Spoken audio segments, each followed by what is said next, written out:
అంటే మనం చూస్తుంటే ఇంకా పండుగలప్పుడే మన సౌండ్ పొల్యూషన్ అని ప్రతీదీ మెన్షన్ చేస్తూ ఉంటారు. అంటే వినాయక చవితి వస్తున్నప్పుడు అలా అంటారు. కానీ ప్రతి సండే చూసుకున్నట్టయితే ప్రతి సండే కూడా చర్చ్‌లలో సండే దాకా ఎందుకు? వినిపిస్తాయి. ఎవ్రీడే రోజు 5 సార్లు వినట్లేదేంటి? హ్మ్. అవిటికి గుర్తు రావట్లేదా సౌండ్ కాదు పొల్యూషన్, కాదు సౌండ్ నాయిస్ తల్లి. అని చెప్పి? కాదు. ఇప్పుడు మెత్తగా ఉంటే మొత్త బుద్ధి వద్దని సామెత. ఇందాక కారులో వెళ్ళేటప్పుడు అన్నాను. ఏదైనా రేపు తెలంగాణలో లేదా ఇంకో చోట ఎక్కడైనా ఒక సరైనటువంటి సీఎం వచ్చినప్పుడు మొట్టమొదటి చేయవలసిన పని ఏమిటి? ఆవాజ్ బంద్ కరో, అంతే, మొత్తం సెట్ అయిపోతుంది. నీకు అర్థం కాలే? అర్థమైంది. హోల్సేల్గా. ఇప్పుడు ఆయనకి అల్లా దేవుడు, ఈయనకి శివుడు దేవుడు, ఈయనకి యేసు దేవుడు. వాళ్ళ వ్యక్తిగతం. ఆడు ఉప్మా తింటాడు, వీడు పూరి తింటాడు, వాడు ఇడ్లీ తింటాడు, అది వ్యక్తిగతం. సేమ్ అంతే. ఇప్పుడు వాడు ఇడ్లీ తింటే మాకెందుకు తెలియాలి? వాడు పూరి తింటే మాకెందుకు తెలియాలి? వాడు పరాటా తింటే మాకెందుకు తెలియాలి? సేమ్ ఇది కూడా అంతే. కాబట్టి ఆవాజ్ బంద్ కోరు, అంతే. మనకి రేపు వినాయక చవితి వస్తుంది. రక్తంతో పని లేదు. కానీ అది కూడా కలుషితం చేస్తున్నారు కదా మొత్తం.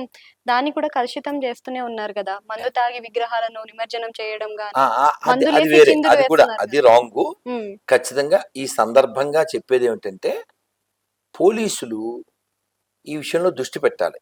ఏం పెట్టాలి అంటే, రంజాన్ జరిగే ముందు ముస్లిం పెద్దలను పిలుస్తారు లేదు నాకు తెలియదు, బక్రీద్కు ముందు ముస్లిం పెద్దలను పిలుస్తారు లేదు నాకు తెలియదు, కానీ వినాయక చవితి జరిగినప్పుడు మాత్రం ఈ మండపాల వాళ్ళని పిలిచి వీళ్ళకి ఏవో సూచనలు అవిస్తుంటారు.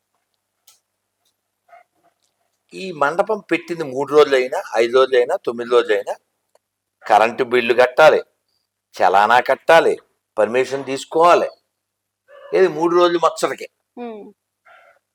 విగ్రహం పెట్టడానికి పర్మిషన్, దాని ఎత్తుకు తగ్గట్టు పైసలు కట్టాలి, ఈ సోదంతా ఉంటుంది.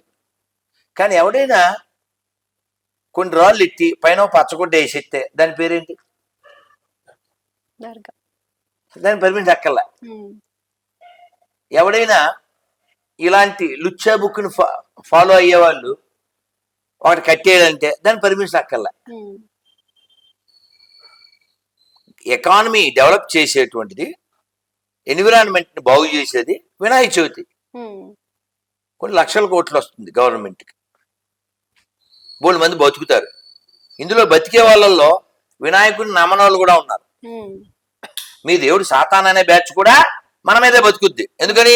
మన దేవుడే నిజమైన దేవుడు కాబట్టి. వాళ్ళ దేవుడు కూడు కూడా పెట్టలేని దరిద్రుడు కాబట్టి. మీరు కావాలితే చూడండి, రేపు వినాయక చవితి వస్తే ఈ పత్రి అమ్మేవాళ్ళు, పూలు అమ్మేవాళ్ళు, పండ్లు అమ్మేవాళ్ళు అందరూ హిందువులే ఉండరు. వీళ్ళ దేవుడు సాతాన్ అనేటువంటి జాతి అందులో ఉంటుంది. ఇప్పుడు నిజమైనటువంటి దేవుడు ఎవరో మీకు అర్థం కావట్లే. అన్నం పెట్టేవాడు దేవుడు కదా, ఆక్రమించేవాడు, దేశాలను పుట్టించేవాడు, కాల్చేవాడు, కూల్చేవాడు, గాడ్డు ఎందుకు అవుతాడు, సైకోవాడు. అదే ఎడారి మతాలు అంటే దరిద్రం. సరే, మనము మీరు ఇందా చెప్పారు ఏంటిది, తాగి తందనాలు ఆడడం. పోలీసులు వార్నింగ్ ఇవ్వాలి. ఏమని? సినిమా పాటలు పెడితే మక్కిలు ఎరగొడతాం. వినాయక మండపాల్లో సినిమా పాటలు పెడితే మక్కిలు ఎరగబడతాయి, వార్నింగ్ ఇవ్వాలి. నిమజ్జనం రోజు మందు కొడితే బొక్కలో వేస్తాం. ఇలాంటివి ఏం చేయకుండా మీరు సౌండ్ ఎంత పెట్టాలి అది అది ఎందుకు? ఇప్పుడు మీ పవర్ వాడి బాగు చేయండి, మీ పవర్ వాడి కంట్రోల్ చేయండి. Very good, appreciate. మీరు అలాగా ఆవులు కోసేది ఆపలేరు. మొన్న 58,000 ఎన్నో ఆవుల్ని ఇక్కడే కోసి తినేశారు రాక్షస జాతి. ఆవుని తినడం అనేది మనుషులకు మంచిది కాదు. ఆవులను కాపాడడం హిందువుల బాధ్యత కాదు, మనుషుల బాధ్యత. వాడు మనిషి అయితే ఆవుని తినకూడదు. ఎందుకని? ఆవు మరణించిన తర్వాత కూడా తన శరీరం లోకానికి ఉపయోగపడుతుంది. ఎలా?